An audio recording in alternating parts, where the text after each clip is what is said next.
And what follows is a separate section demarcated by a series of comments. And a comment in code is a line that begins with an apostrophe or a single quote mark.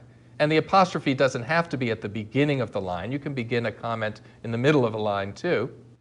But this apostrophe means that anything after the apostrophe is going to be ignored by the compiler. We're not talking to Visual Studio now. We're just talking to people. This is people talk here. And it turns green by default to signal that it's a comment. But what makes it a comment is the apostrophe. So we have a series of apostrophes here, and we're identifying some sections to our code, one for each of the controls that we created in the designer. And then what happens is we're simply in code setting the same properties that were set in the designer. And most of these properties are pretty self-explanatory. There's a tab index for each of the controls, 0, 1, 2, to indicate the order in which users will tab through the controls, and you'll see how that can be adjusted. The only thing that's a little different is that you'll notice that for location, we're actually setting that to an object, a new object that's being created, which is a system.drawing.point composed of two values. Okay? So the x and y coordinates of the point that make up the upper left-hand corner of our control are being used to create this special kind of an object for location. But the other settings here are quite easy to understand, the name, the text, and so on. And just as we have those for each of the controls, we also have them for the form itself, the size of the form, and the name, and the text.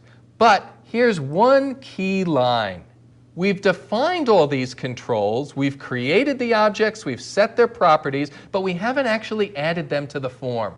This is the line that adds them to the form. Me.controls, the controls collection of the form, add range, and then what we do is we create a new array. The parentheses here indicate that this is an array of control objects, and this is our array. You use these curly braces in VisualBasic.net to list the members of an array. And so we have an array composed of the button, text box, and label objects that we created and set properties for. And we add those objects to the controls collection of our form, and that's what causes them to show up on the form. And all that's left is we then call resume layout to tell the form, hey, go ahead and show me all this stuff that I've specified. Now, if you're new to Visual Basic, all that code may be a little overwhelming, but don't worry about it. You'll have plenty of chances to dig in to the techniques that you saw quickly in that overview of the code behind the form.